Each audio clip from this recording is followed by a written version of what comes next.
다들 안녕하십니까? 네. 다들 건강하시죠? 네.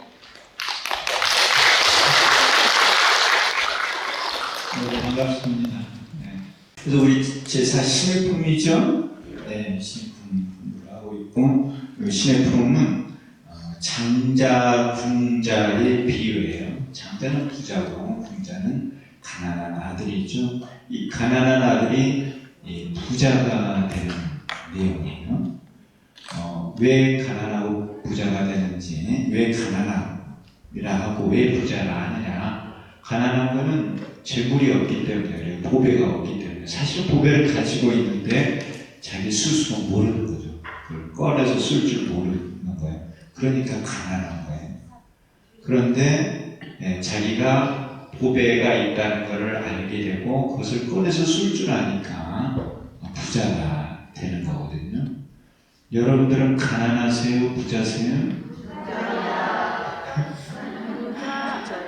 스스로 부자라는 거 잘 알고 계시죠? 네, 여러분들 마음속에 보배가 다 있다는 걸 알고 있잖아요. 이걸 꺼내서 쓰는 법만 배우면 돼요. 그것도 알고 있는 거예요. 여러분들이 늘 관세음보살을 부르는 게 바로 그 보배를 꺼내서 쓰는 법이에요. 관세음보살을 열심히 부르면 내 마음속에 있는 보배가 드러나는 거예요. 우리는 그걸 알고 있고 그걸 지금 하고 있는 거다 하는 거예요. 80쪽의 내용에 관한 부분을 공부를 하도록 하겠습니다. 이제 환희의 내용이죠. 보배가 생겼으니까 당연히 환희심이 일어나죠. 이 품소도에는 다음과 같이 소설되어 있다. 제4신의품과 앞부분이에요. 이때 해명수골이 마가전년, 마가섭, 마목걸련 등이 부처님으로부터 미중유의 법을 듣고 세존께서 사리불에게 무상고리의 수기를 주시는 것에 희유한 마음을 내고 환희하여 가슴이 뛰었다. 곧 자리에서 일어나 옷가짐을 바르게 하고 오른쪽 어깨를 드러내고 오른쪽 무릎을 땅에 대고 나서 일심으로 합장하여 몸을 숙이고 공경하여 조난을 우러러 왔다. 이게 이제 제4신의품에 설명이 나와 있는 내용이에요. 사대 제자가 나오죠. 수고리, 가자년, 가섭, 목걸련. 이 가섭이 나중에 부처님의 법을 이어받습니다. 이 사대 제자인데 이들이 부처님을 가장 오래 따라다닌 제자들이에요. 이들이 이제 부처님으로부터 가르침 받은 내용을 장자공자의 비유로 설명하는 거거든요. 그래서 부처님으로부터 미중유의 법, 그 이전에 없었던 법, 이 미중유의 법이 묘법이고 일승이고 그런 거예요. 그걸 듣고 세존께서 사리불에게 무상고리의 수기를 주시는 것, 이제 성불할 것이라는 수기를 주시는 것을 보고 희유한 마음을 내고 환희하여 가슴이 뛰었다는 겁니다. 그래서 이제 오른쪽 어깨를 드러내고 인도는 왼쪽을 토기시한다고 말씀을 드렸죠. 그래서 이제 오른쪽을 드러내고 그래서 이제 공경을 표현했다는 것입니다. 사대 제자는 미중유의 법을 듣고 또한 사리불이 수기를 받는 것을 보고 환희하였다. 환희가 일어나게 된 원인이 가까이는 제3비유품에서 화택 3거의 비유를 들은 것이고 멀리는 제2반편품에서 오불장의 객원현실을 들은 것이다. 그러니까 일승을 들은 거예요. 일승을 듣고 이제 이해를 했기 때문에 가슴이 뛰고 환희심이 일어난 것입니다. 결국은 일승을 알게 되는 것, 그 일승이 바로 묘법이고 보배인 것이죠. 더불어 사리불이 법서를 듣고 영예를 하여 수기를 받은 것을 보는 것이다. 이와 같은 이유로 희유한 마음이 일어났다. 믿음에서 이해를 하게 되고 환희가 일어난 것이다. 믿음에서 이해, 이게 바로 신해예요. 믿음을 바탕으로 이해가 생겨난 것이죠. 그래서 믿음이 전제가 돼야 돼요. 믿으면은 이해할 수 있어요. 근데 믿지 않으면은 이해하기가 어렵습니다. 자, 이런 겁니다. 이제 믿음이 있으면, 상대방에 대한 믿음이 있으면 상대방이 무슨 말을 해도 받아들여요. 근데 상대방에 대한 믿음이 없으면 저 사람이 무슨 말을 하면은 의심을 해요. 사실인지 아닌지. 받아들이기가 어려운 거죠. 이해하시나요? 네. 그 믿음을 통해서 서로 소통할 수 있는 거예요. 믿음이 없으면은 소통이 안 되는 거죠. 믿음이라는 게 얼마나 중요한 역할을 합니까? 우리가 이제 오늘도 반야신경을 했는데, 반야신경의 내용이 이 모든 게 다 공하다는 거예요. 우리는 뭐 이런 게 실제로 있다고 생각을 하지만은, 반야신경은 이 모든 게 공하고 마음도 공하고 다 환상과 같은 것이라는 거죠. 다 꿈과 같은 것이라는 거죠. 이 모든 것들이요, 전부 다. 그게 반야신경이 말하고 있는 거거든요.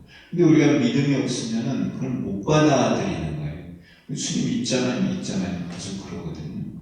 있다는 거예요, 이런 모든 게. 근데 반야신경은 이런 게 다 공하다는, 그것을 믿음이 없으면은 받아들이기가 어려운 거예요. 일승법도 마찬가지예요. 이 제자들이 부처님에 대한 믿음이 있기 때문에 부처님께서 말씀하신 그 일승법을 그대로 받아들이는 거예요. 너희들이 나와 똑같은 지혜가 있다. 부처님께서 이렇게 말씀하신 거거든요. 근데 믿음이 없으면 그걸 못 받아들여요. 믿음이 있기 때문에 받아들인다는 거죠. 믿음에서 이해를 하게 되고 환희가 일어날 것이다.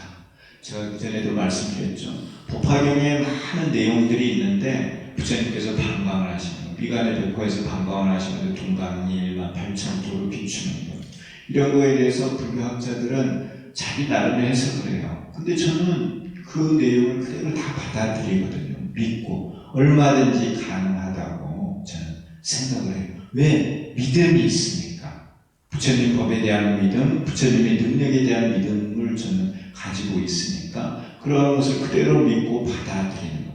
땅에서 무수한 보살들이 올라온다. 얼마든지 가능한 거예요. 그런데 사람들은 그런 거에 대한 믿음이 없으니까 받아들이려 하지 않는다는 거죠. 부처님의 수명이 무량하다는 거 저는 당연히 믿어요.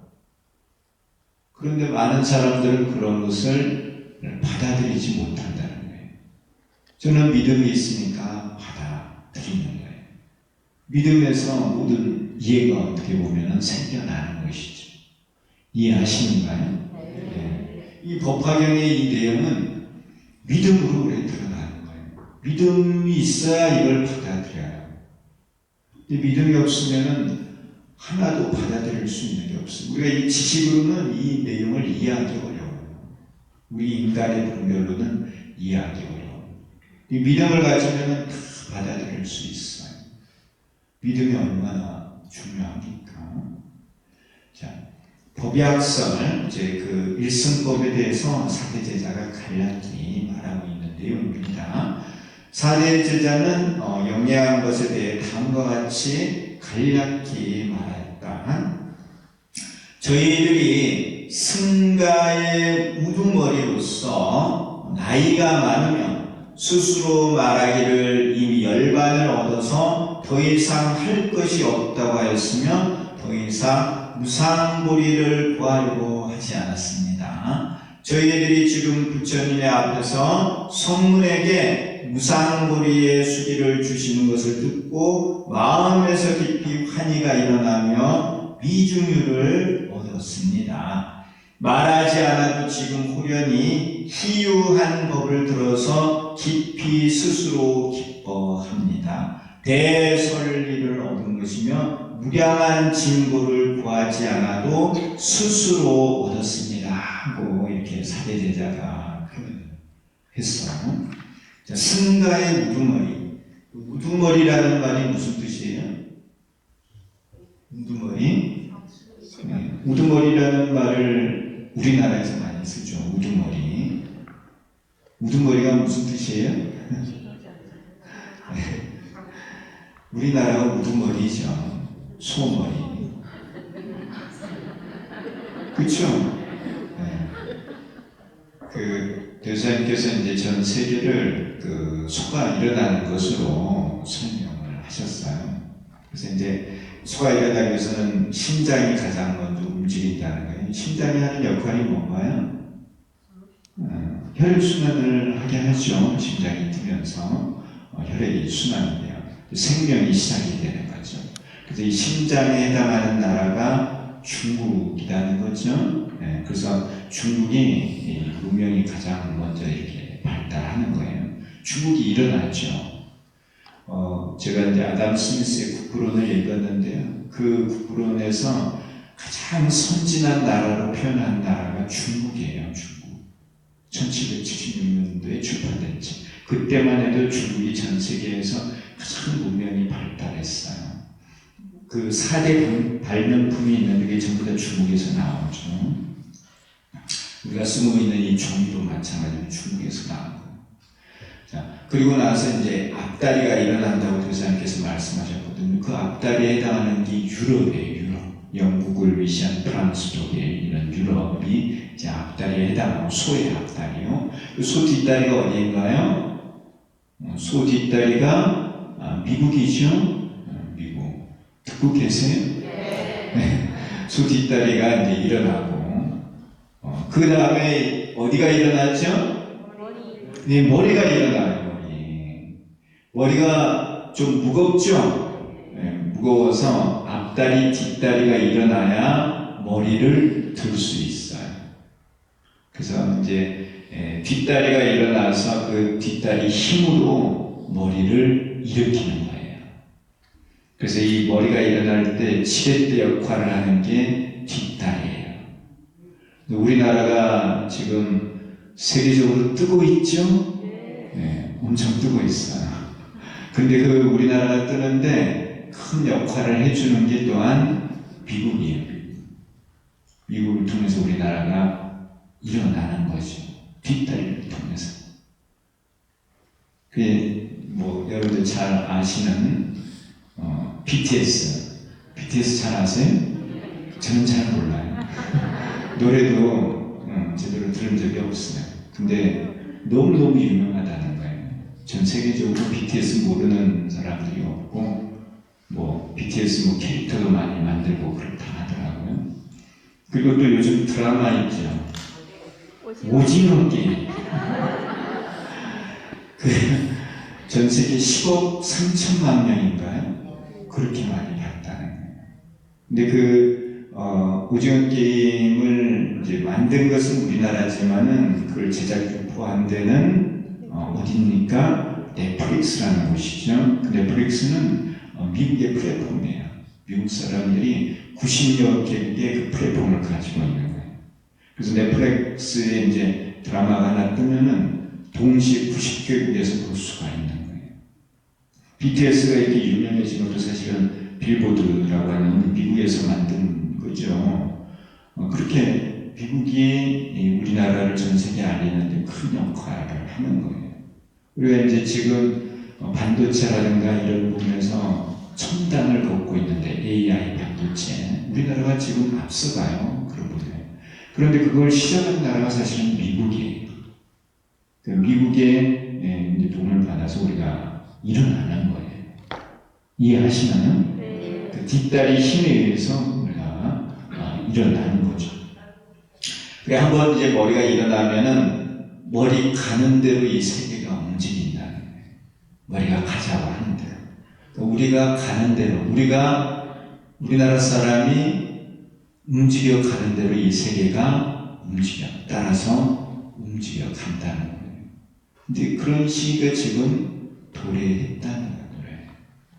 그래서 미국 사람들도 한국말을 배우고 한국 문화를 이제 알면은 엄청나게 이제 부러움을 산다는 부러움을 산. 몇 년 전까지만 해도 한국은 무시당했는데 지금은 완전히 달라졌다는 거예요. 이해하시나요? 네. 그런 세계가 됐어요. 교사님 말씀이 하나 틀린 게 없잖아요. 우리는 우두머리니까. 그런데 제가 지난번에도 말씀드렸듯이 이제는 지식사회는 저물어가고 지식으로서 세계를 이끌어가는 시대는 지나가고 지혜로서 세계를 이끌어가는 시기가 온다. 지혜를 가진 자가 힘을 가지고 앞서가는 거예요. 지혜를 개발하는 민족이, 지혜를 가진 민족이 앞서간다는 거예요. 그러니까 우리가 지금 사실은 지혜를 개발하는 그런 수행을 하고 있는 거예요. 관세음보살 부르는 게 지혜를 개발하는 수행. 그리고 우리나라 아까도 말씀드렸듯이 그런 선진 문화를 이끌어가는 사람들은 지혜를 가진 사람들이에요. 여러분들. 큰 혼들이 오는 거예요. 그 큰 혼이라는 게 뭐예요? 결국 큰 지혜를 가진 자들이 온다는 거예요. 전생에 많이 닦아서, 이 생에 와서 닦아서 이렇게 하는 게 아니고요. 많이 닦은 사람들이 한국에 태어나서 이끌어 가는 거예요. 그리고 이 법화경은 바로 부처님의 지혜에 대해서 설하는 경전입니다. 이 법화경 공부를 많이 한 사람들이 결국은 세계를 이끌어 가는 거예요. 우리가 얼마나 큰 법을 공부하고 있느냐. 여러분들이 복이 많다는 거죠. 정말입니다. 네.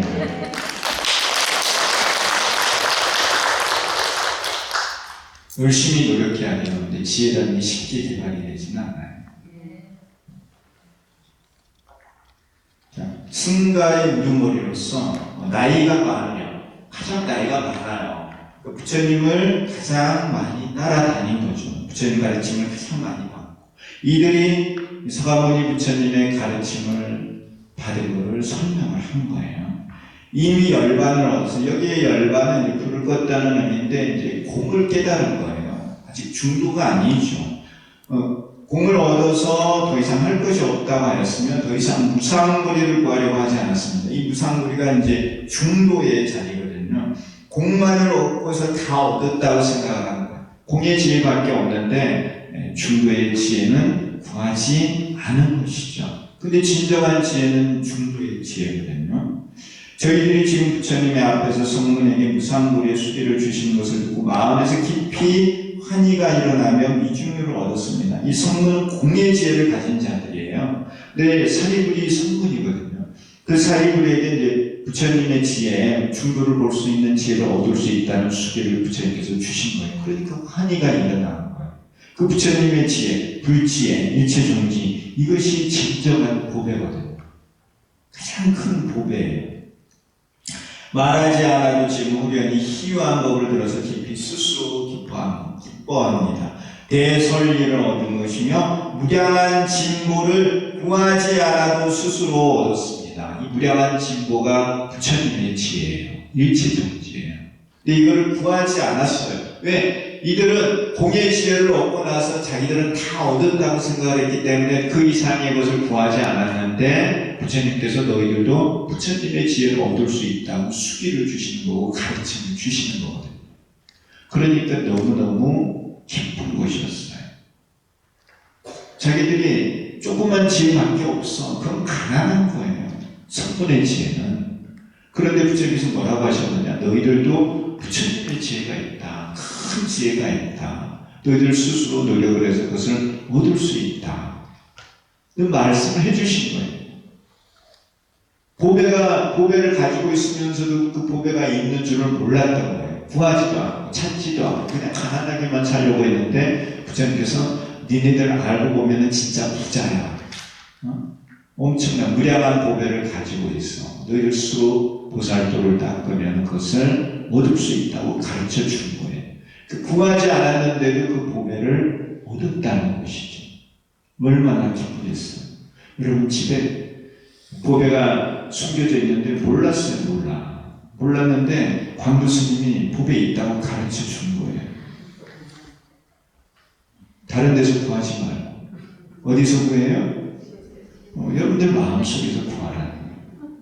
이 지혜라는 것은 남이 나에게 줄 수도 없고 내가 남에게 줄 수도 없는 거예요. 얼마나 좋은 거예요. 진짜 내 거잖아요.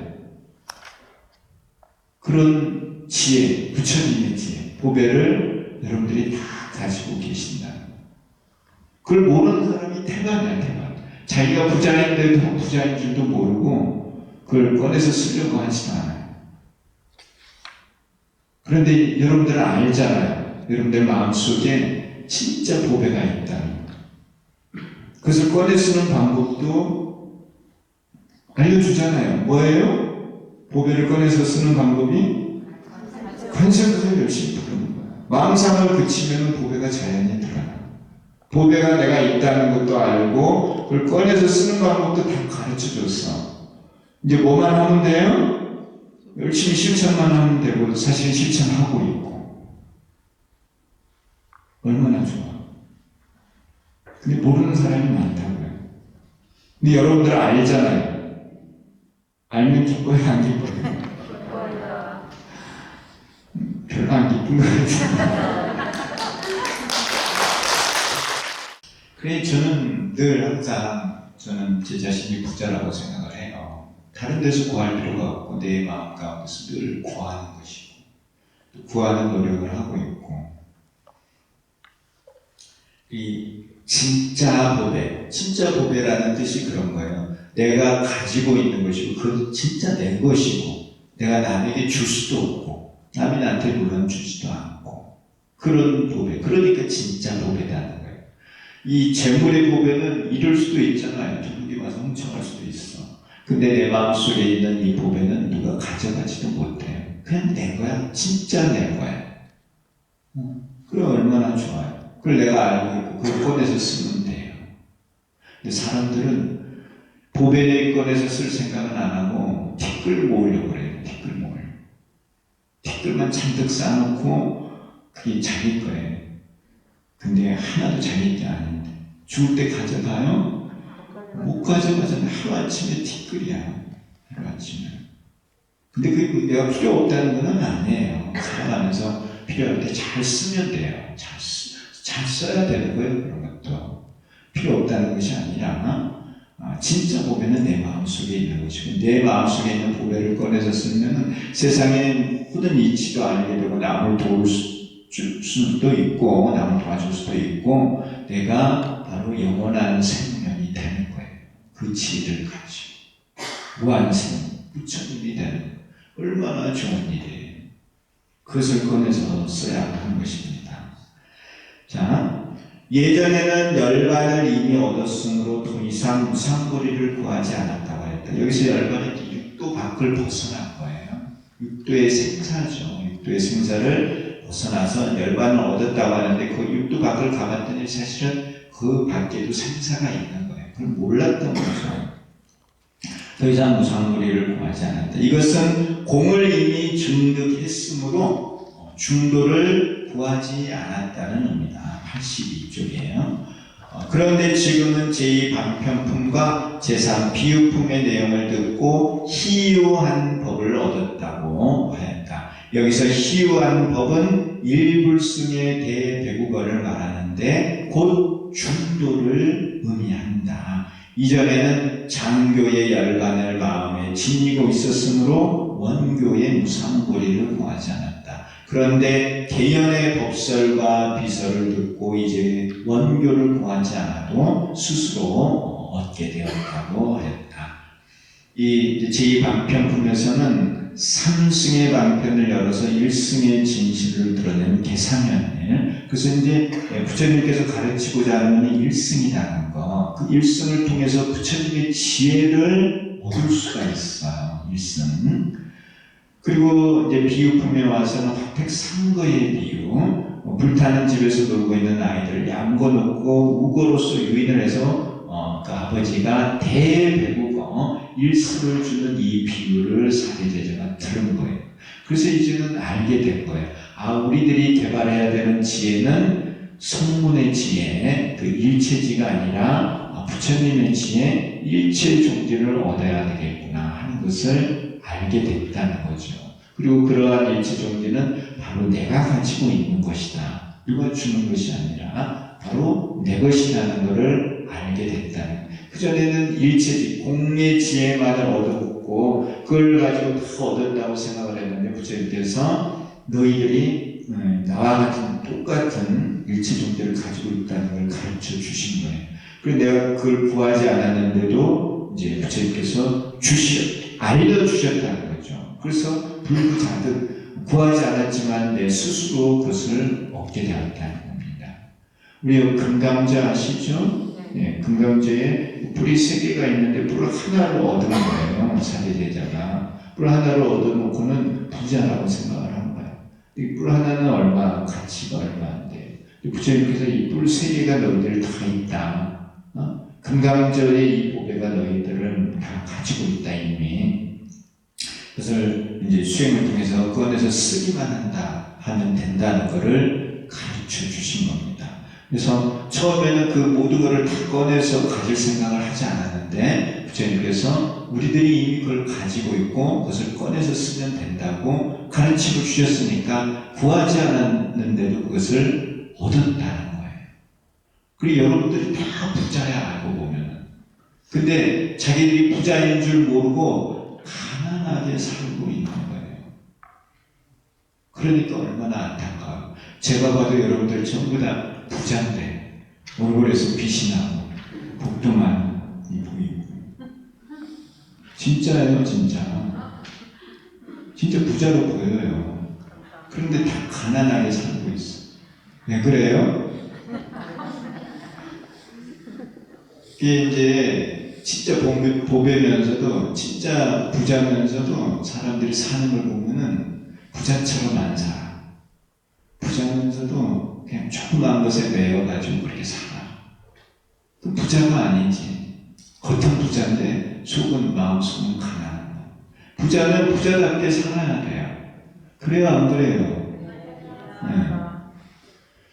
마음을 크게 쓰고 살아야 돼요. 부자가 부자 역할을 해야 돼요. 각각의 역할이 있잖아요. 사람이 지도자가 되면은 지도자의 역할을 해야죠. 그래야 남들이 존경하잖아요. 그 꽉 쥐고 있으면 안 돼요. 부자인데도 가난하게 행동을 하고 가난하게 살면은 다음 생에 가난하게 가. 부자면서도 부자로서 베풀면 그 자리를 유지를 한다. 많이 베풀어야 돼요. 잘 아셨죠? 네. 이제 부처님의 지혜를 개발하려면은 나뿐만 아니라 모든 중생을 제도할 마음이 있어야 돼요. 보살도를 닦아야 되잖아요. 많이 베풀어야 되는 거예요. 그렇게 했을 때 부처님의 지혜를 개발할 수 있는. 그래서 성문들이 그전에는 자기만 제도하려고 했던 거예요. 자기들이 이미 열반을 얻었고 다른 중생에 대해서 관심이 없었던 거예요. 그런데 부처님께서 보살도를 닦으라고 하신 거거든요. 사기불에게.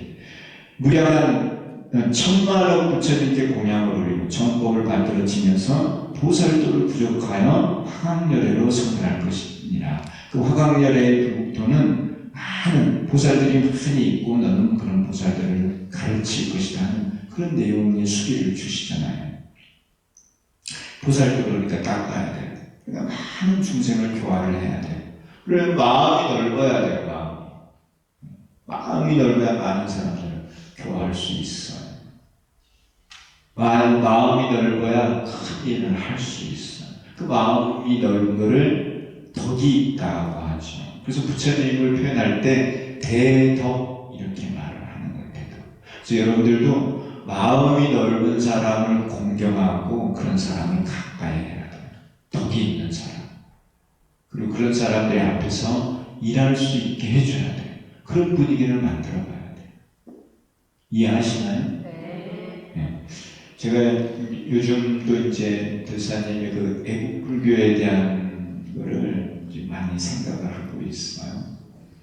그래서 어떤 생각을 하느냐 하면은 이제 들사님께서 그 이상으로 삼았던 거는 대한민국뿐만 아니라 전 세계를 다 불국토로 만드는 것입니다. 그것이 상무 대사님께서 원하는 애국불교의 진정한 의미예요.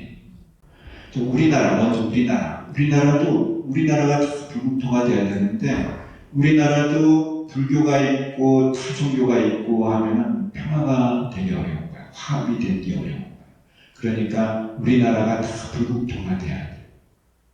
분명히 그러한 말씀하셨거든요. 모두가 다 불자가 돼야 된다. 그게 대중불교 생활불교예요. 모든 우리나라 국민이 모두 불자가 되었을 때 진정한 불국토가 이룩되고 화합이 되고 강한 나라가 돼요. 그러면서 우리나라가 이제 불국토가 된 다음에 우리나라뿐만 아니라 다른 나라도 다 불국토로 만들어야 되는 거예요. 나라 입장에서 보살도를 행하는 거예요. 우리도 불도를 실천하면서 다른 나라도 불도를 실천하게 만드는 거예요. 우리나라는 불교를 믿고 미국은 기독교를 믿고 그러면 안 된다는 거예요. 그럼 평화가 안 돼. 세계 평화가 안 돼. 우리나라도 불교를 믿고 다른 나라도 다 불교를 믿게 만들어야 돼. 그러면은 진정한 세계 평화가 만들어집니다. 이해하시나요? 그런 세계를 대사님께서는 이상세계로 생각을 하시고 그런 세계를 만들어야 된다고 우리 종도에게 교시를 하신 거예요. 그래서 나는 그런 대사님의 뜻을 늘 생각을 합니다. 우리나라뿐만 아니라 전 세계를 다 불국토로 궁극에는 만들어야 된다는 거죠. 그게 비록 시간이 많이 걸린다 하더라도 우리는 그런 방향으로 가야 된다는 거예요. 제가 비록 좀 어리고 그랬지만 내가 이제 대학을 다니면서 교사님의 법을 공부를 했잖아요. 이제 군사 가면은 스님들에게 계속 그런 말씀을 듣고. 근데 내가 이제 대학 다닐 때 외국어를 여러 개를 공부했어요. 근데 왜 외국어를 공부를 했느냐? 우리나라의 법을 세상 사람들에게 여러 나라에 알리고 싶었기 때문에 학부 때. 그래서 내가 여러 외국어를 공부를 한 거예요. 지금도 나는 전 그런 생각을 해요. 우리나라만이 아니라 전 세계를 다 불국토로 만들어야 된다고. 그래야만 진정한 세계 평화가 이룩된다고. 지금도 많은 전쟁을 하잖아요.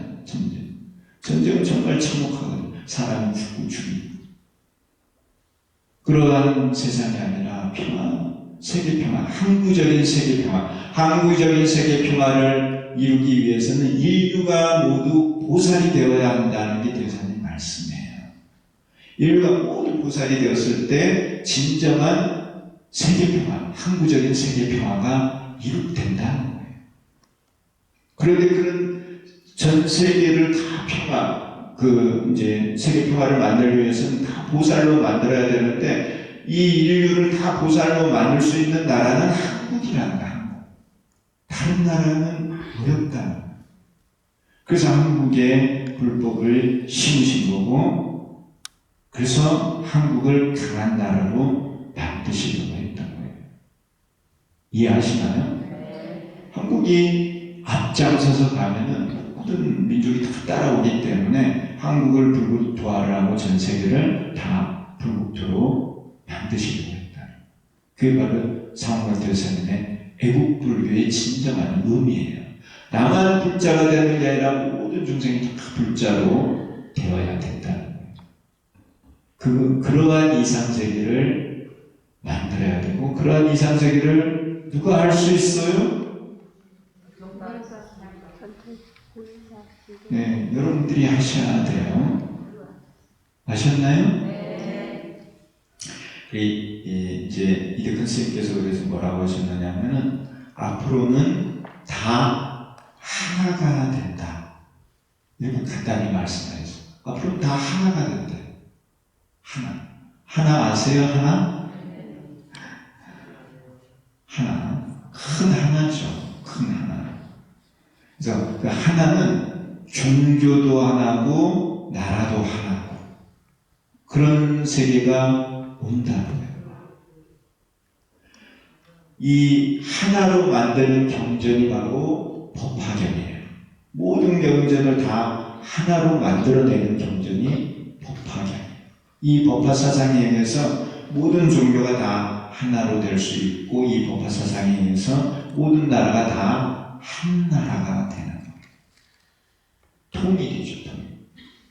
그런 모든 사상을 갖추고 있는 경전이 바로 이 법화경. 그래서 대삼현 뭐죠? 일이잖아요. 얼마나 대단해요. 요즘은 많은 사람들이 법화경을 공부한다는 거예요. 이게 시기가 돼서 그렇게 되는 거예요. 시기가 돼서. 이 시기는 법화경을 공부하는 시기예요. 큰 스님께서 말씀하셨듯이. 자, 그리고 여러분들이 이렇게 법화경을 공부하고 있어요. 그리고 여러분들이 자랑스러워요. 정말 자랑스러워요. 그리고 여러분들이 전생부터 법화경과 인연이 있어서 이 세계 와서 이렇게 법화경을 공부하는 거예요. 정말로 여러분들이 자랑스럽습니다. 여러분들이 앞으로 이 전 세계를 불로 만드는 데 큰 역할을 할 거예요. 정말입니다, 정말. 근데 열심히 공부하셔야 돼요. 빠지고 그러면 안 돼요. 게으르시면 열심히 공부하세요. 비광설, 그래서 이제 비유에 대한 얘기를 이제 사대 제자가 하고 있죠. 사대 제자가 객원현실에 대하여 영리한 내용을 장자, 궁자의 비유로 설명하였다. 그래서 계비가 있고 합비가 있어요. 계비는 이제 비유만을 말하는 것이고, 합비는 법과 비유를 합친 것을 합비라 그래요. 그래서 이제 계비, 지난번에도 이제 비유에 대한 설명을 조금 드렸죠. 그래서 아버지와 아들이 서로 헤어지고 다시 만나는데 아들을 못 알아보고 아버지는 알아보고, 아들이 그래 도망을 가죠. 그래서 아버지가 이제 옆에 사람을 보내는 거예요. 그걸 방추라고 해요. 근데 아들이 기절을 하고, 그래서 이제 아들을 보내고 집에 허드렛일 하는 두 사람을 보내서 아이들을 유인을 해오죠. 그래서 아들이 와서 이제 집안 허드렛일을 하고 인문 치는 일을 하고, 그러면서 아들이 큰 집에 대한, 아버지 집에 대한 믿음이 생기고, 그래서 아버지가 이제 집안의 창고 관리하는 일, 중요한 일을 가르치고, 나중에는 아버지의 재산을 물려준다고 하는 이 장자 궁자의 비유. 이게 바로 서가모니 부처님께서 제자들을 가르쳤던 모든 경전의 가르침의 내용이에요. 그것을 이제 사대 제자가 표현을 했습니다. 그리고 여러분들께 이제 한 가지 말씀드려 놓을 것은, 이게 이제 사대 제자가 그럼 4명이 똑같이 이렇게 비유를 했느냐, 뭐 그런 것에 대한 의심이 생길 수도 있는데요.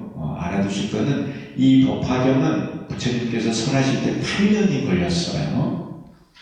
그러니까 이게 이 내용을 쭉 읽어보면 하루아침에 이루어진 것처럼 그렇게 돼 있죠. 잘 편집을 했으니까. 그런데 사대 제자가 이해하고 나서 서로 또 모여서 이야기하고 그러면서 이제 4명이 같이 가서 대표로 부처님께 말씀을 드렸겠죠. 그래서 이 사대 제자가 한 거 맞아요. 사대 제자가 서로 모여서 다 자기들 이야기를 하면서 이렇게 비유를 부처님께 말씀드리자. 그래서 부처님께 말씀드리고 또 부처님께서 인가를 하시고 그러는 거예요.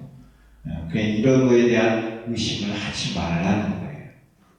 그리고 이 법화경에 있는 내용은 그 당시에 있었던 걸 다 기록할 수가 없었던 거예요. 핵심적인 것만 사실은 기록을 해놓은 거예요. 자, 부자 상실. 아버지와 아들이 서로 헤어지게 되는 거죠. 장자와 궁자가 서로 헤어지게 되었다. 제가 그냥 한문으로 썼습니다. 장자, 궁자로요. 궁자가 어렸을 때 장자를 떠나서 타국에 오랫동안 머물렀다. 50세에 이르러도 가난하여 사방으로 의식을 구하러 다녔다. 유행을 하다가 우연히 동북으로 향하였다. 아버지가 이제 그리웠던 거예요.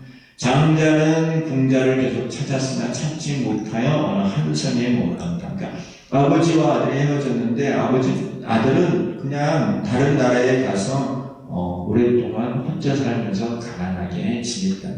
아버지는 아들이 그립죠. 그래서 아들을 찾았는데 찾지 못하고 어느 한 섬에 머물렀는 거예요. 장자의 집은 재고가 무량하고 창고가 가득 차 있으며 보자 하는 사람들이 무소하였다. 장자는 나이가 들어서 재산을 물려주려고 하였으나 자식이 없어서 걱정을 하고 있었다. 이게 이제 아버지와 아들이 서로 헤어진 내용이에요. 그러다가 우연히 아버지와 아들이 서로 만나게 돼요. 궁자, 가난한 아들은 품팔이로 살면서 우연히 장자가 있는 곳으로 향하게 되었다. 장자의 집에 이르러 문 앞에 서서 멀리 장자를 바라보았다. 큰 세력을 가지고 있는 것을 보고 두려움을 느꼈다. 아버지를 못 알아봐요. 내가 이제 나중에 설명을 드리겠지만은 이유가 있어요. 아무리 오래 헤어졌다 하더라도 아버지를 못 알아볼 수는 없는데 여기서는 못 알아본 거죠. 그는 이유가 있습니다. 자기를 핍박하여 강제로 끌어다가 일을 시키려는 줄 알고 도망을 쳤다.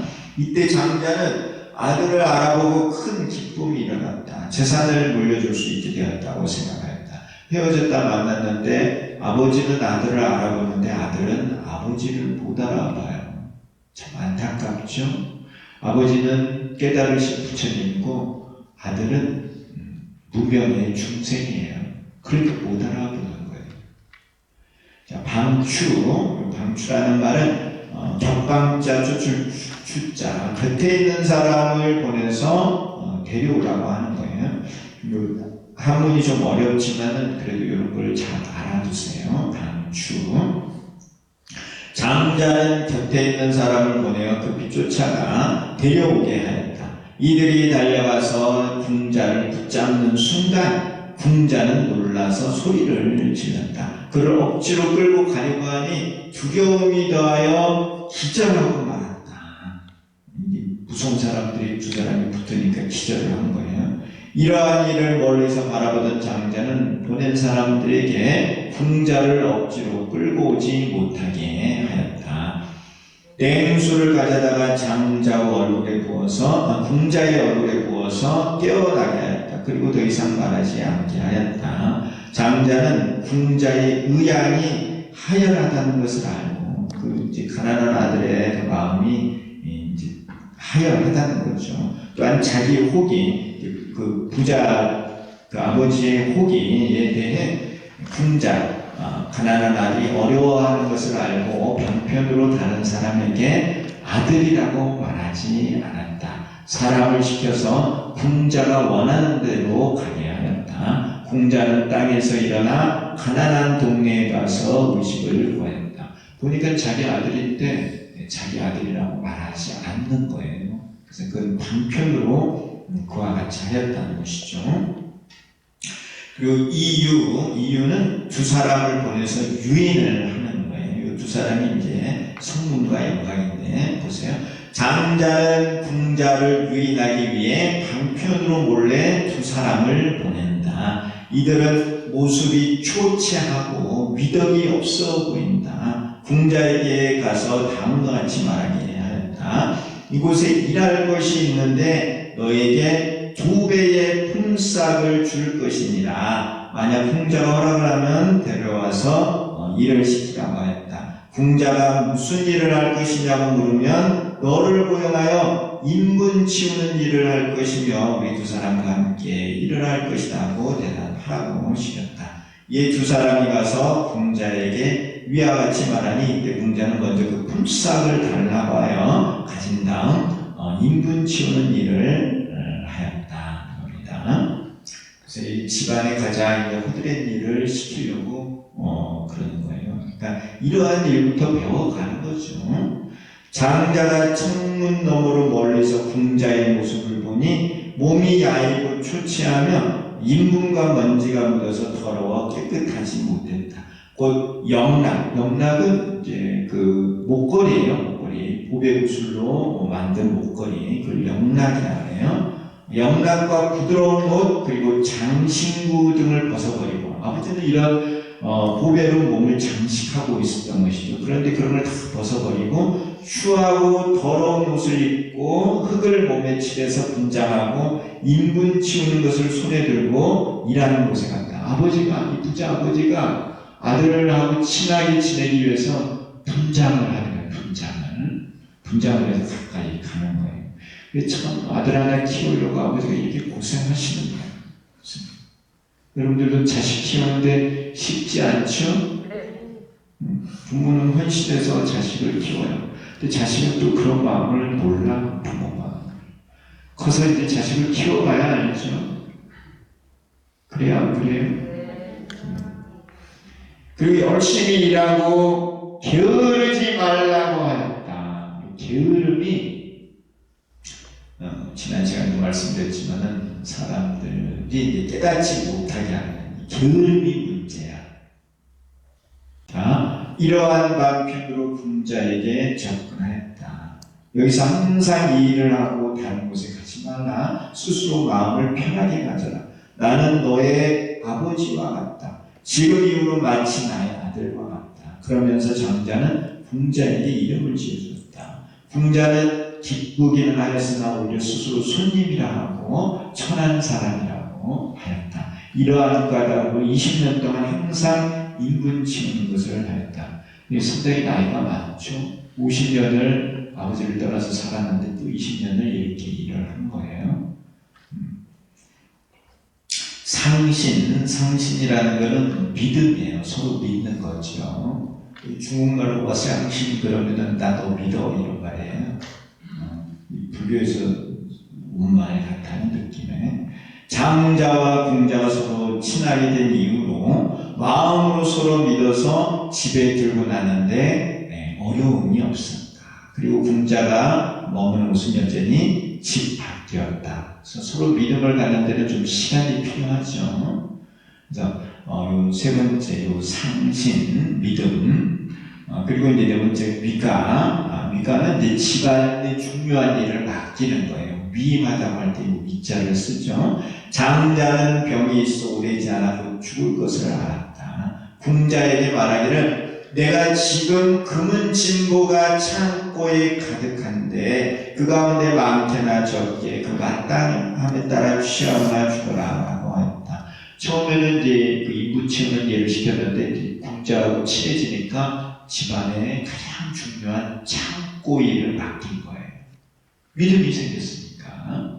궁자는 가르침을 받들어 금은 진보 등 창고의 재물을 알았으나 조금도 가질 생각을 하지 않았다. 이 정도 마음이 되니까 맡겼겠죠.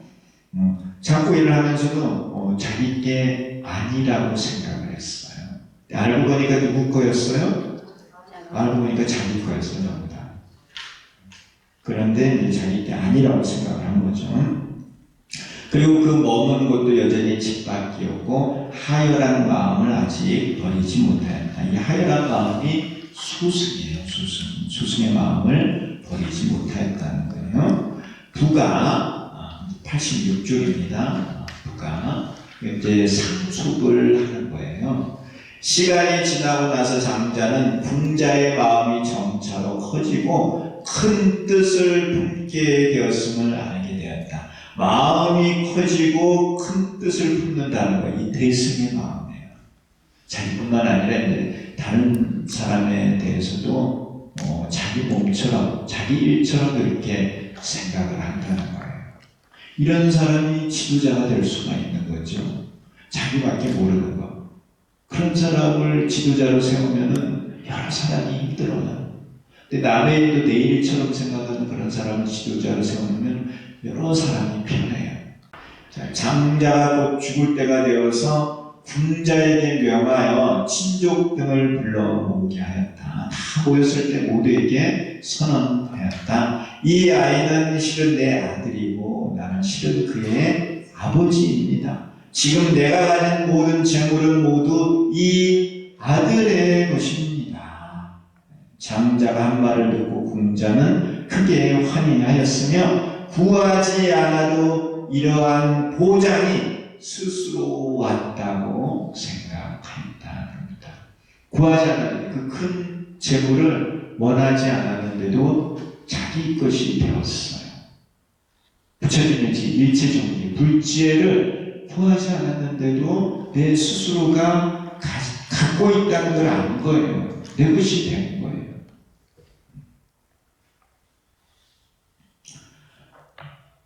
그래서 이 가난한 아들이 이렇게 부자가 되는 그러한 내용입니다. 이게 엄청나게 드라마틱해요.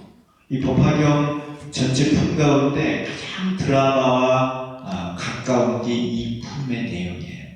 그래서 어떤 법화경을 소재로 해서 어떤 드라마를 만든다고 하면은 이 장자 공자의 비유를 가지고 드라마를 만들면 제일 좋아요. 아셨나요? 네. 좋은 힌트를 드렸어요. 혹시 우리 불자 가운데 드라마를 쓰고 싶으신 분이 있으면은 이거를 꼭 소재로 해서 드라마를 쓰세요.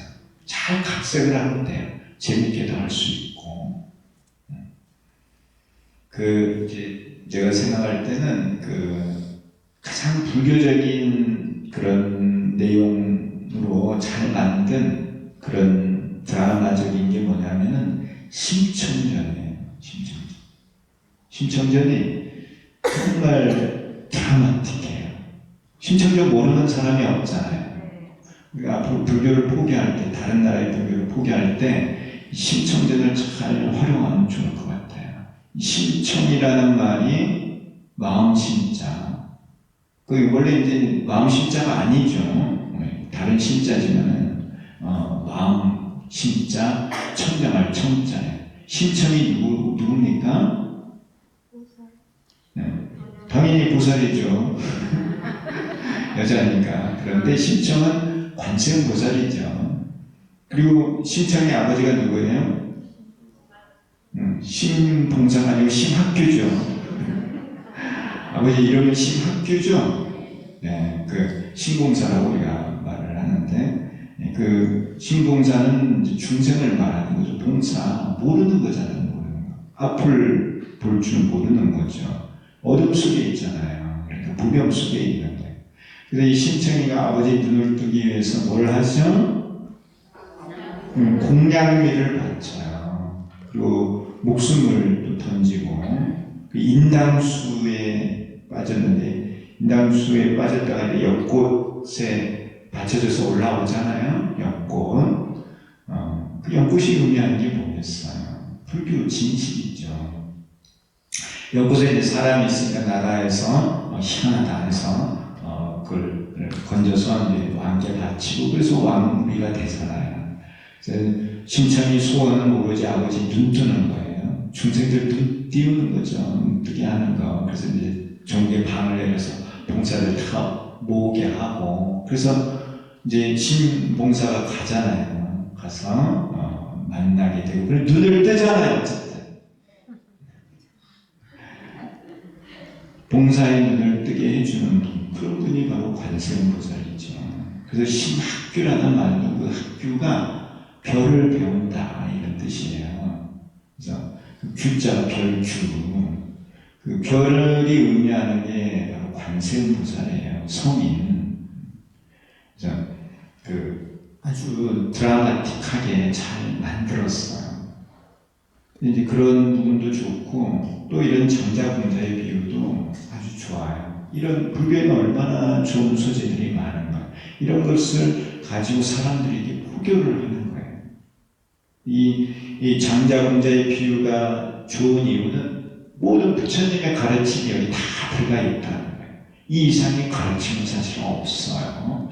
그래서 이 비유가, 이 장자공자의 비유가 무엇을 의미하는지 이제 합비로 삼아 볼 건데요. 합비입니다. 합비에서는 법설과 비설을 합하여 말하고 있다. 그래서 부자성실, 대부장자는 서가모니 부처님이고 궁자는 사대 제자다. 그래서 서로 헤어지게 되었는데 이건 뭐냐면은 전생에 부처님과 사대 제자가 스승과 제자였어요. 그랬는데 부처님은 불생불멸이죠. 근데 제자는 죽었다가 다시 태어난 거야.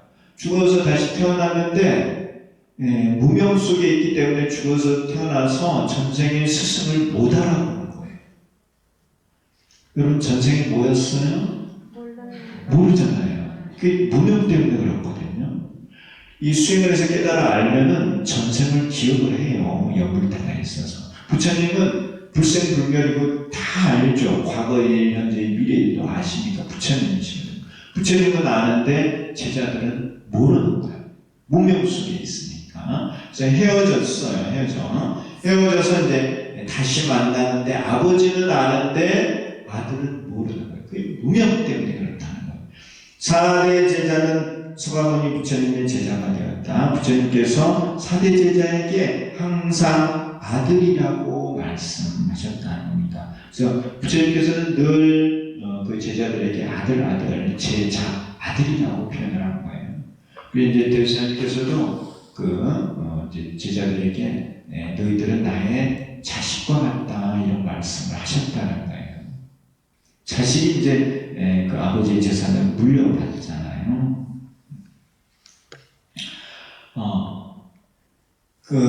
이제 아버지를 찾아가죠. 이제 가난한 아들이 타국, 다른 나라에 갔다는 것은 부처님 세계하고 이 중생 세계는 다르다는 거예요. 부처님은 불법계에 있는 것이고, 그 중생들은 불법계가 아닌 다른 법계에 사는 거예요. 그걸 타국, 다른 나라 이렇게 표현을 하는 거예요. 제자들이 죽어서 다시 다른 나라에 태어나는 거예요. 태어나서 이제 아버지가 그리운 거죠. 이제 전생에 불도를 닦았기 때문에 이 생에 태어나도 또 불도를 배우게 돼 있어요. 그 인연에 따라서. 그래서 부처님 법을 다시 배우려고 하는 거예요. 사대 제자가 다시 이제 인간으로 태어나서 전생에는 이제 불도를 닦았는데 인간으로 인도에 태어나서 다시 이제 불법을 배우려고 한다는 거예요. 그래서 이제 부처님을 이제 만나게 되는데 전생의 스승인 걸 몰라. 서가모니 부처님을 만났는데 사실은 이 사대 제자는 서가모니 부처님보다 나이가 많습니다. 먼저 태어났기 때문에 나이가 많아요. 목련도 그렇고 사리불도 그렇고 서가모니 부처님보다 나이가 많아요. 근데 서가모니 부처님을 만났는데 서가모니 부처님은 알죠. 그들이 전생의 제자였다는 것을. 근데 사대 제자는 서가모니 부처님을 만났는데도 전생부터 스승이었다는 걸 몰라요. 그런 내용입니다. 그 다음 이제 방추예요. 방추. 그리고 이제 여기서 의미하는 게 뭐냐면은 내가 이 승에 불교를 공부하면은 다음 생에도 또 불교와 인연이 되는 거예요. 여러분들도 전생에 불법과 인연이 됐었고 또 법화경과 인연이 됐어요. 그러니까 이 승에 태어나서 또 법화경을 공부하는 거예요. 지금 현재 법화경을 공부하고 있으니까 다음 생에 또 법화경을 공부할 거예요. 이해하시나요? 네. 다음 생에는 더 빨리 법화경을 공부하겠죠. 그렇게 빨리빨리 공부해서 나중에는 금방 이걸 익혀서 승부를 하는 거예요. 자, 방추. 곁에 있는 사람을 보내는 거죠. 사제제자는 생사의 윤회 속에서 여러 가지 고통을 받았다. 그러니까 이게 가난해서 의식을 구하러 사방을 다니는 거예요. 미혹하고 무지하여 작은 법을 좋아하고 집착하였다. 화엄시의 별교와 원교를 설해 주어도 알아듣지 못했다. 장자가 궁자를 보았을 때 곁에 있는 사람을 보내어 급히 쫓아가 데려오게 하였으나 궁자는 기절하고 말았다. 근데 이 방추의 시기가 부처님께서 화엄경을 설하실 때, 부처님께서 화엄경을 설하실 때는 언제였느냐 하면은 가야성의 보리수 나무 아래에서 대각을 성취하시고 부처님께서 화엄경을 설해요. 그때는 이런 그 제자들이 없었을 때, 그때는 사리불이나 목련 이 사대 제자가 서가모니 부처님의 제자가 아니었어요. 그때는 이들은 외도를 믿고 있었고 부처님께서 보리수 나무 아래에서 혼자 수행을 하시고 대각을 성취하시고 거기에는 우리 눈으로 볼 수 없는 그런 법신의 보살들, 철룡팔구들이 부처님을 구름처럼 감싸고 화엄경을 들었던 거예요. 부처님께서 화엄경을 설하실 때는 이 사대 제자는 알아듣지 못했다는 거예요. 그래서 그걸 이제 기절한 것으로 표현을 한 거예요. 기절하면 의식이 있어요? 없어요? 없어요. 의식이 없잖아요. 누가 말을 해도 못 알아듣는 거예요. 그래서 그때가 화엄경을 부처님께서 설하실 때였다는 겁니다. 그래서 화엄경을 설해 주어도 알아듣지 못했다는 겁니다. 알아듣지 못했다. 장자가 궁자를 보았을 때 곁에 있는 사람을 보내어 급히 쫓아가 데려오게 하였으나 궁자는 기절하고 말았다. 그래서 부처님 옆에 이렇게 부처님을 보좌하시는 분들이 계셨는데 그들을 이렇게 보냈는데 그들이 누구냐 하면 부처님 바로 곁에 있는 사람들이 법신보살들이에요. 법신보살들, 관세지, 뭐 이런 문수보현과 같은 이런 대보살들이에요. 이런 보살들을 보냈다는 게 그들을 통해서 가르침을 전했는데 못 알아들었다. 또 화엄경을 보면은 화엄경은 서가모니 부처님께서 해인 산매에 있어요. 우리나라에 해인사라고 하는 사찰이 있죠? 네, 합천에 해인사가 있는데 그 해인사는 화엄종찰이에요. 화엄경에 나오는 게 해인산매. 부처님께서 그냥 산매에 있는데 화엄경을 설하신 거거든요. 그래서 화엄경은 보살들이 설한 내용들이에요. 근데 부처님께서 보살들의 입을 통해서 이런 보살의 수행에 대해서 말한 경전이 바로 화엄경의 내용이에요. 근데 그러한 거를 성문이나 영각은 못 알아듣는 거예요. 듣고 계세요? 네. 그렇게 이제 지금도 보면은 화엄경의 내용은 아주 어려운 내용입니다. 우리나라 화엄경의 초조가 화엄종의 초조가 의상대사예요. 의상대사 원효스님의 사촌이에요. 의상조사 법성계라고 있는데 이 법성계가 화엄 60화엄경, 60권의 화엄경을 압축한 거예요. 39로. 그래서 이 내용이 뭐냐면 법성원용 무이상 제법부동 본래적 무명무상절일체 증기소지 비연경 진성심심 극미묘 불수자성 수연성 일중일체 다중일 일지일체 다재길 일미진중함시가 일체진중영유시. 제가 다 외워요.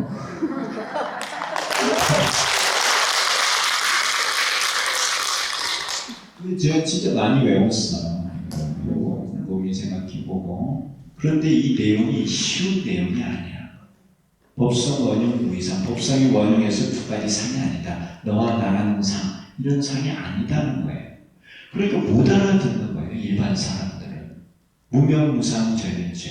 이름도 없고 상도 없고 모든 것은 일체를 다 떠났다는 이런 내용들이거든요. 이러한 거를 보통 사람들 성문이나 영문이 어떻게 알아들어요? 줄도에 관한 설명이거든요. 그러니까 성문이나 영각이 주먹어린 덩어리 같았다. 또는 기절했다는 거. 기절해서 못 알아들었다는 이 화엄경의 내용. 화엄경은 아주 고차원적인 내용이에요. 일중일체 다중에 일지일체 다중에 하나 가운데 무량이 있고 무량이 하나이고 일념 즉시 무량. 일념의 생각이 무량한 겁이고 그러니까 못 알아듣는 거예요. 분별을 가진 자들은. 그래서 이 내용이 이제 반추의 내용입니다. 그래서 화엄경은 내가 수행을 열심히 해서 최소한 공예 진리를 깨달아 알았을 때 읽어야 그 맛을 알고 이해를 할 수 있어요. 정말이에요. 대부분의 사람들은 공도 옳게 이해를 잘 못하고 있어요. 그러니까 못 알아듣는 거예요. 그냥 화엄경을 공을 이해하지 못한 사람들이 화엄경을 읽으면 자기 식대로 해석을 해요. 근데 정확한 이해가 아니에요. 자, 어쨌든 반추는 화엄경을 설하신 때였고 그 다음에 이유는 집안에 호드렛 일을 하는 사람을 보내서 유인을 하는 거예요. 이게 이제 성문과 영각이에요. 화엄경의 별교와 원교를 알아듣지 못하는 사대제자에게 부처님께서 방편으로 아함경의 장교를 설하셨다. 그래서 아함경을 읽어보면은 어렵지 않아요. 아함경은 차근차근 읽어보면은 우리 분별로서 이해할 수 있는 내용들이에요. 아함경이 어렵다고 하면은 정말 그건 이제 안 돼요. 그건 공부를 안 해서 어려운 거지, 아함경 공부를 하면은 대부분의 내용을 이해할 수 있어요. 그래서 아함경의 장교를 설하셨다. 부처님께서 4대 제자에게 희론의 인분을 없애야 한다는 생각을 하게 하셨다. 이 희론의 인분이 이것은 곧 견사옥을 끊게 하셨다는 의미다. 우리가 이 생로병사의 고통을 겪고 있는 이유는 이 결옥과 사옥, 견사옥 때문에 그래요. 그래서 이제 그러한 견사옥을 끊게 하셨다는 거예요. 그러한 내용이 아함경에 있어요. 4대 제자는 열심히 정진해서 열반의 하루 품삯을 얻게 되었다. 그래서 이 사리들자 부처님으로부터 처음 받은 가르침이 이 아함경의 내용이에요. 그 아함경은 견사옥을 끊게 하는 거예요. 견사옥을 끊어서 육도 윤회를 벗어나게 하는 거예요. 육도 윤회를 벗어나면 그게 열반이에요. 그래서 열반의 한 품삯을 얻게 한다. 이것을 얻고 크게 환희하여 스스로 만족하였다. 근데 한 품삯이 돈이 많은 게 아니잖아요. 하루. 요즘 하루 품삯이 얼마나 되나요? 많이 받으면 10만 원 받나요? 하루. 최소 임금으로 이렇게 계산을 해보면 되잖아요. 10만 원은 안 되나요? 어쨌든 그 정도 받고 기뻐하였다는 거예요. 부자가 되었다고. 근데 많은 돈이 아니잖아요. 조금 배워서 크게 환희하고 스스로 만족하였다는 거예요. 근데 이제 여기서 이제 알아두셔야 될 게 뭐냐면은 견사옥을 끊고 열반으로 가는 거예요. 그래서 이 암경의 내용을 잘 읽어보면은 어떤 거냐면은 생사 고통의 세계가 있고 열반의 세계가 있어요. 이거는 공존하지 않는 거야. 공존하지 않는 세계예요. 그래서 고통의 세계와 열반의 세계가 다르고, 그래서 고통의 세계에서 벗어나서 열반으로 간다고 이렇게 생각을 하는 거예요.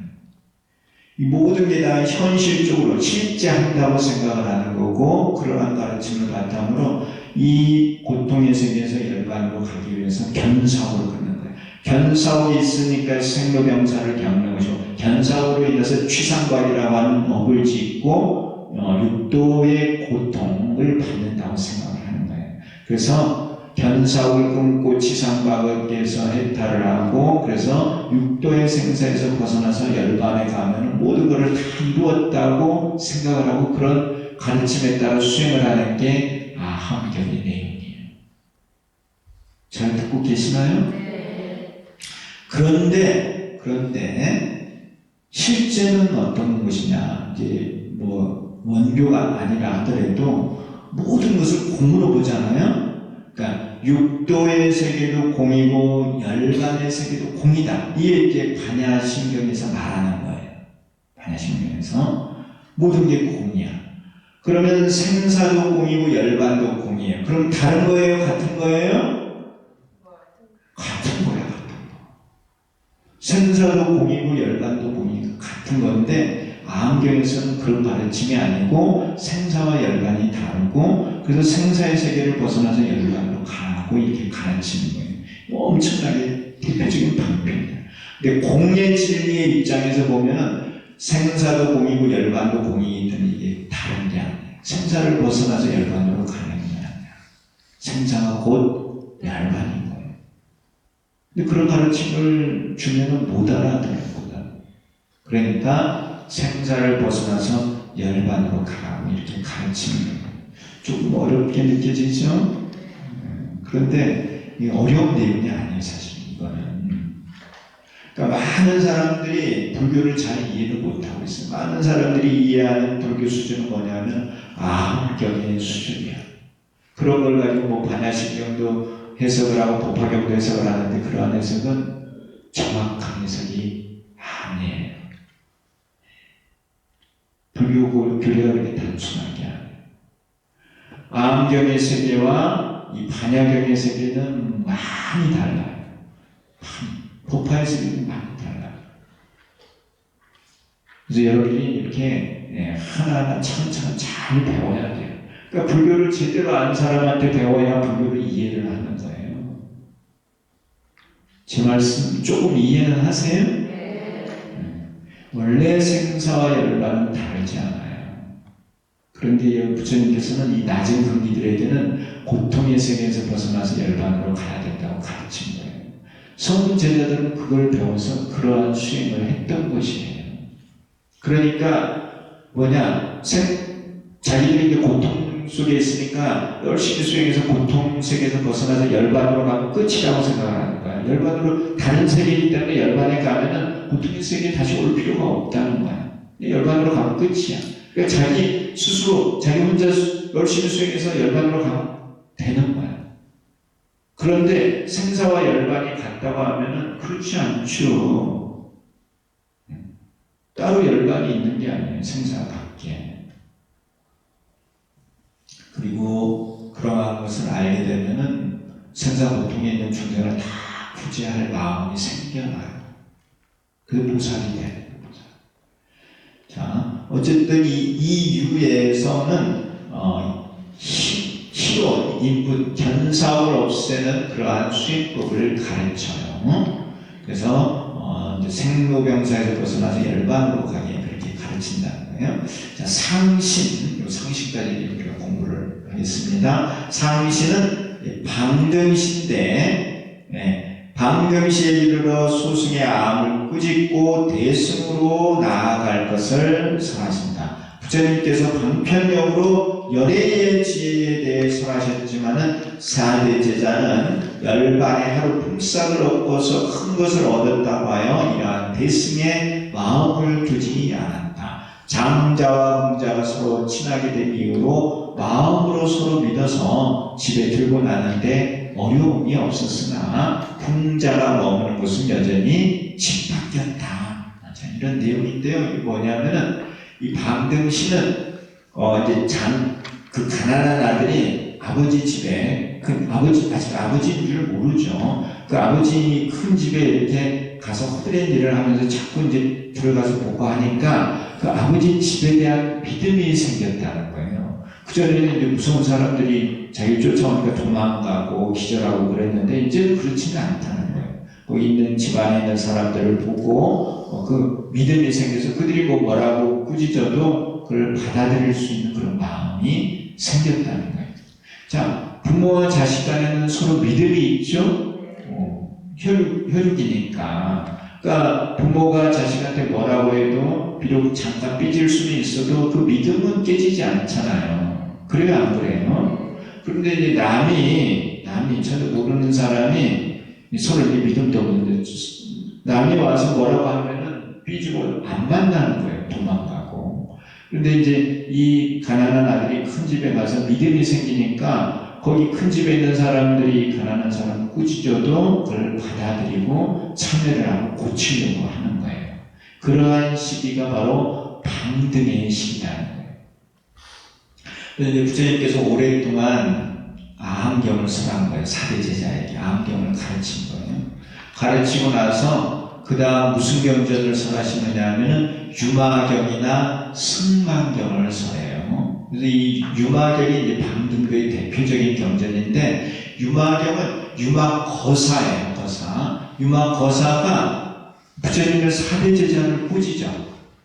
너희들은 소승을 하고 있다. 소승.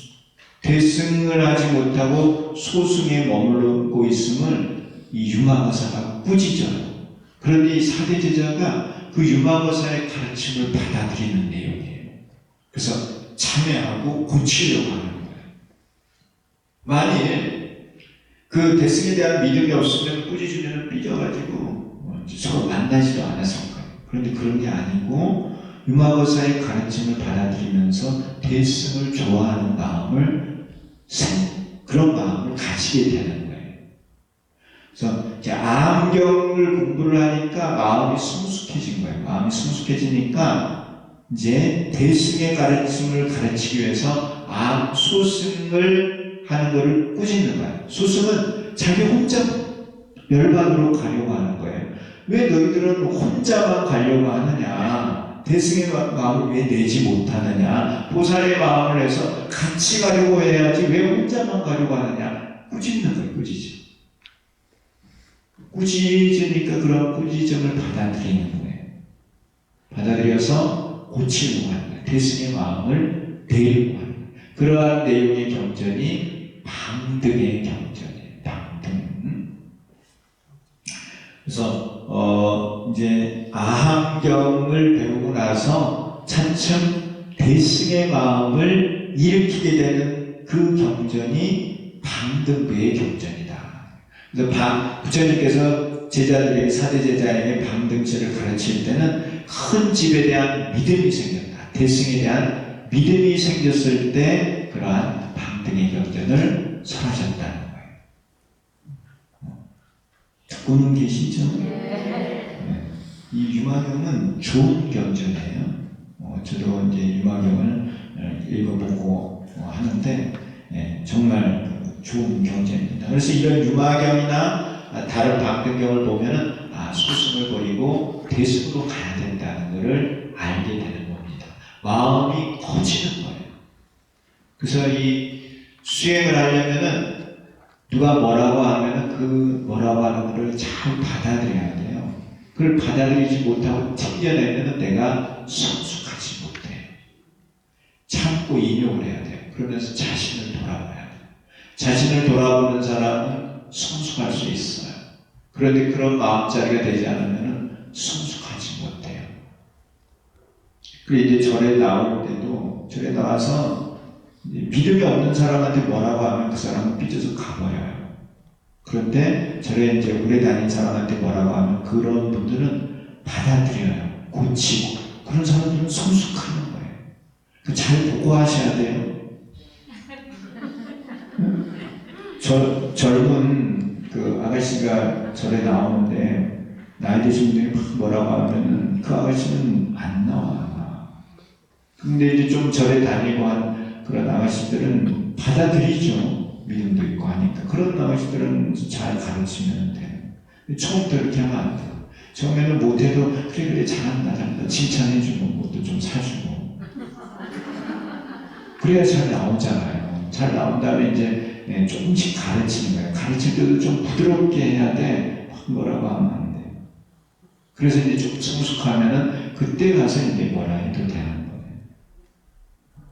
이 눈높이 교육을 잘 해야죠. 부처님께서는 제자들의 근기를 다 살펴가지고 철저하게 그 근기에 맞게 가르침을 주신 거예요.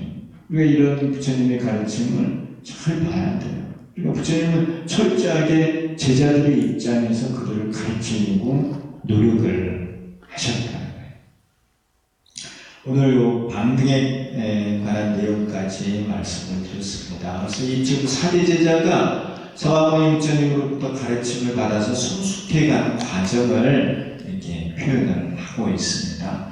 부처님께서 제자들을 가르칠 때 이렇게 단계 가르쳤다는 걸 우리가 알 수가 있고, 이러한 내용을 통해서 팔만대장경은 층이 있다는 걸 여러분들 아셔야 돼요. 팔만대장경이 다 똑같은 게 아니에요. 읽어보면 쉬운 것도 있고 어려운 것도 있는 거예요. 그런 각각의 경전의 역할에 대해서 천태대사 이렇게 하나하나 밝히고 있는 거예요. 또 우리가 이런 팔만대장경의 이런 체계를 공부를 해서 각각의 경전에 대한 관점을 가지게 되고, 그러한 것을 필요에 따라 우리가 쓸 줄을 알아야 돼요. 팔만대장경은 진짜 보배예요. 보배인데 사람들이 그걸 쓸 줄을 몰라. 읽을 줄을 몰라. 근데 앞으로는 불법의 시대가 오면은 그 경전에 대한 공부를 다 하게 되고 다 꺼내서 필요에 따라 쓸 수 있게 돼요. 그래서 그러한 것을 할 수 있는 가장 좋은 바탕이 이런 천태예요. 천태. 그러한 바탕이 바로 이 법화경 안에 있는 것입니다. 그러니까 큰 공부를 하고 있어. 큰 공부를 하고 있는데 문제는 좀 어렵다는 게 문제죠. 그래도 꾸준하게 하면은 다 배워서 할 수 있어요. 잘 아셨죠? 네. 네, 오늘 조금 이렇게 어려운 내용이지만 그 내용이 잘 들어주셔서 너무너무 감사하고, 항상 열심히 수행을 하셔서 꼭 불도를 이루시기 바랍니다. 오늘 법문경 청해주셔서 감사합니다.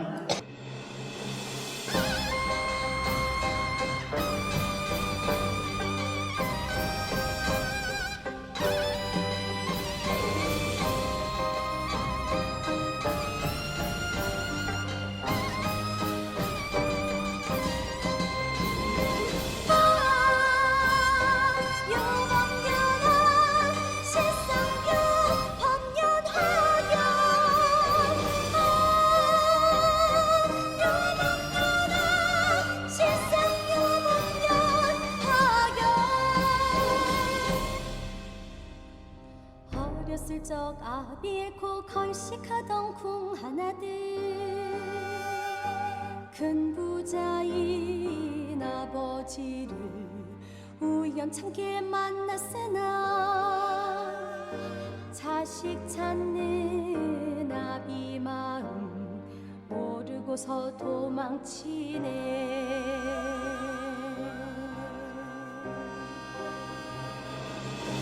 안타까운 아버지는 전한 일을 시키면서 귀한 아들 인도하여 결국에 모든 것을 남김없이 물겨주네.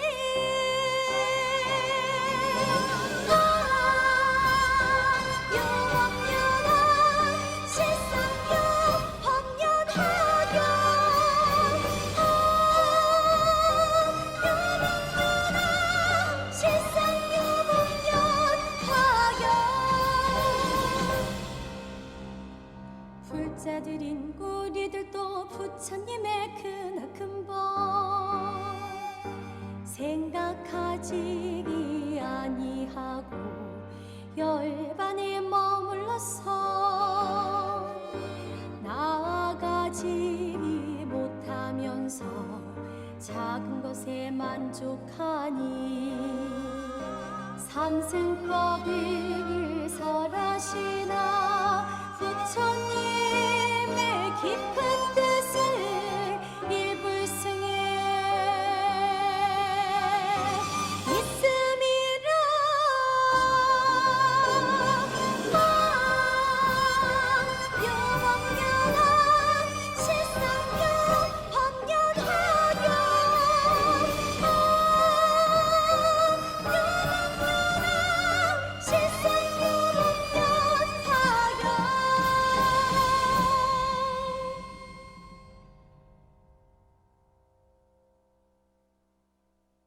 세상을 밝히고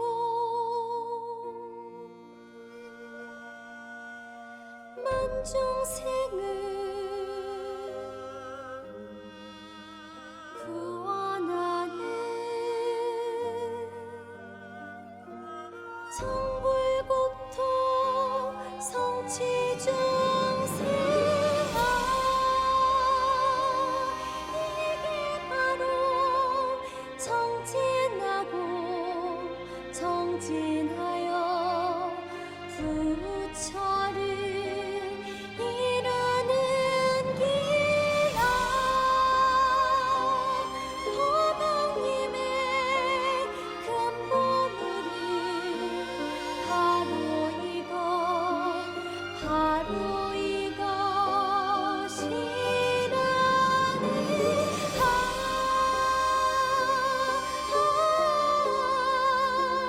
부처님의 깊은 은혜 어찌